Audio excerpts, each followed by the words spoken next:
동지에 대한 예의를 서로 지킵시다. 우리는 한 민주당과 진보진영의 동지입니다. 예를 들어서 재벌 정책에 대해서 서로 견해는 다를 수 있지 모르겠지만 상대를 마치 친재벌 편인 것처럼 몰아붙이는 그것은 우리 동지적인 우정과 신뢰를 깎습니다. 그리고 결과적으로 이렇게 해서 경선을 하게 되면 당이란 이름으로 힘 못 모읍니다.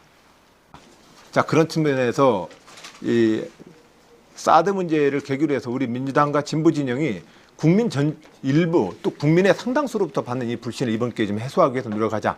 저는 한미의 연합작전 능력과 한미 동맹 체제에 기초한 현재의 안보 국방에 대한 협의, 이것은 우리가 현실로 인정하자.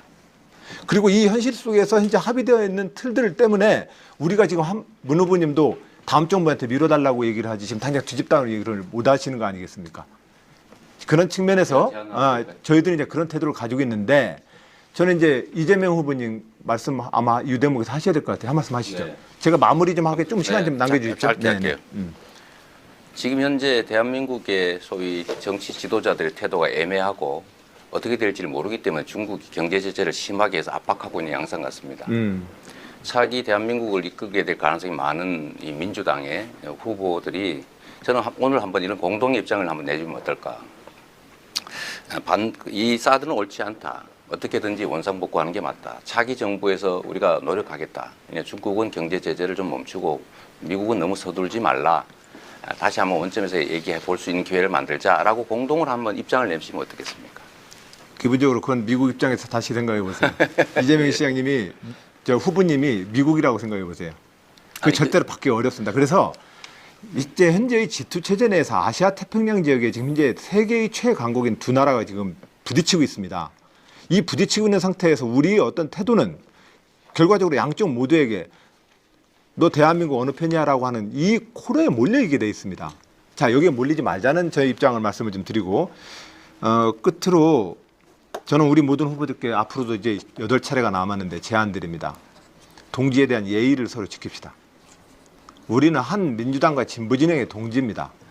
예를 들어서 재벌 정책에 대해서 서로 견해는 다를 수 있지 모르겠지만 상대를 마치 친재벌 편인 것처럼 몰아붙이는 그것은 우리 동지적인 우정과 신뢰를 깎습니다.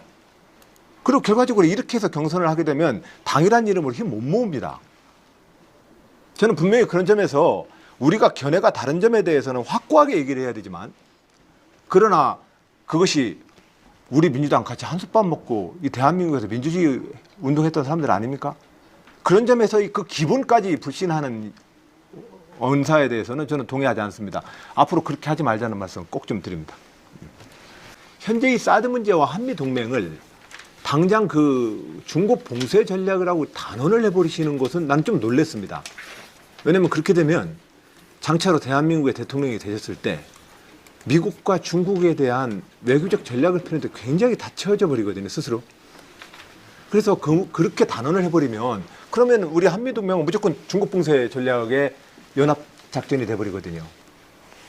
그래서 스스로 외통수가 돼버리거든요, 그렇게 말씀하시면. 그래서 나는 좀 걱정이 들었습니다. 어떻게 생각하십니까? 이 강대국 사이에 끼어 있는 반도 국가들의 운명은 그야말로 그 지도자들이 어떻게 하냐에 따라서 그야말로 끼어서 사라질 수도 있고 그 강대국들의 힘의 관계를 활용해서 번성할 수도 있죠. 근데 지금 사드 문제는 한미 관계가 거의 종속 관계로 전환이 되면서 대한민국 국익에는 도움이 되지 않는 상태로 사실 미국의 군사적 이익이 관철되는 과정이 맞습니다. 지금 못 빠져나가고 있잖아요. 앞으로 저는 우리 안 지사님, 안 후보님께서 이건 이미 합의한 것이니 또 미국과의 관계를 존중해서 이 현 상태에서 뭔가 대안을 만들자는 입장이신 것 같습니다. 그런데 이 첫 단추가 잘못 끼워져서 지금 중국과 미국과의 관계 또 한미 관계, 남북 관계가 전부 혼란이 오고 있습니다. 이 문제 때문에. 잠깐만 여기서 제끼면 될까요? 제가 지금 이제 그 사드 문제는 따로 이제 또 논쟁을 해도 좋은데 이것을 갖다가 지금 한미일 군사동맹에 따른 대륙봉쇄 전략이다라고 딱 단정을 해버리시면 다음번 대통령이 되시면 이끌기 되게 어렵다는 말씀을 전 드리는 거죠. 저는 현실에 입각해서 언제나 판단해야지 이 어려운 현실을 외면하고 피한다고 문제가 해결되지 않는다고 봅니다. 우리는 어떠한 그 무엇이 두려워서 침묵이라고 하는 것을 지키는 게 아니거든요. 국가의 5천만의 이익과 안전을 위해서 우리는 침묵할 때는 침묵을 해야 합니다. 난 그렇게 생각합니다.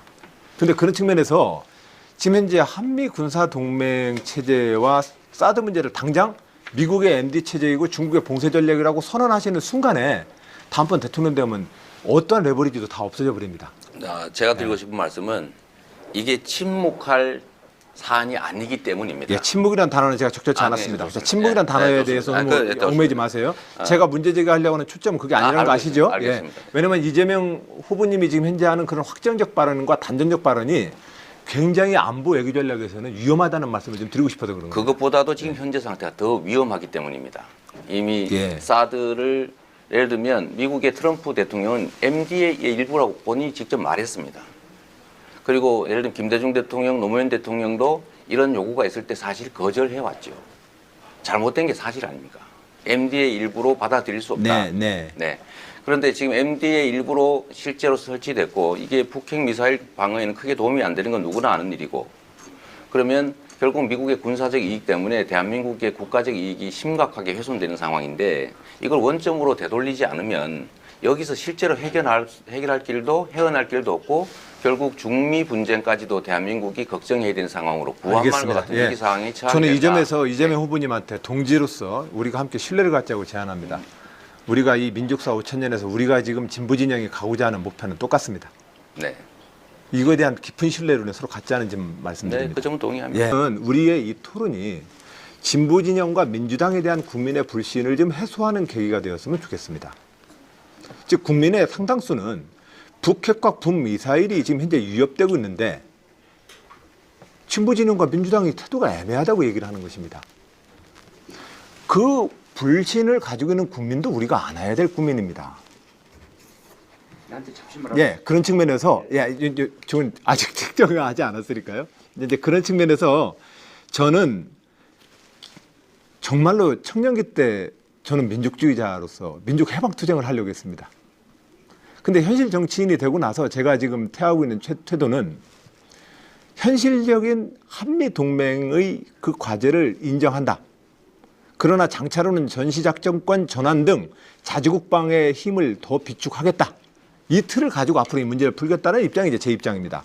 이제 그런 측면에서 이 사드를 계기로 우리 민주당과 진보 진영에 대해서 국민들이 가지고 계신 이 불신을 우리가 지금 극복시켜보자는 말씀으로 제 주장이 있다는 말씀을 드리고 문 후보님께 말씀 기회 드리겠습니다.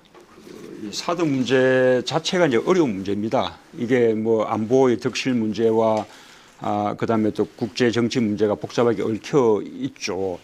우리가 또 북핵에 대해서 달리 이렇게 효율적인 대응을 갖고 있지 못하다라는 것도 뭐 배경 속에 깔려 있는 것이고요. 그런데 이 문제를 더더욱 어렵게 만든 것은 정부가 내부적으로 아무런 공론화의 절차 없이 또 반대하는 나라들에 대해서 외교적으로 설득하려는 노력도 없이 그 전날까지도 삼로 미국으로부터 요청받은 적도 없고 미국과 협의한 적도 없고 결정한 바도 없다라고 삼로로 일관을 해오다가 어느 날 갑자기 결정을 해버린 것이거든요. 이것이 문제를 더 어렵게 만드는 것이죠.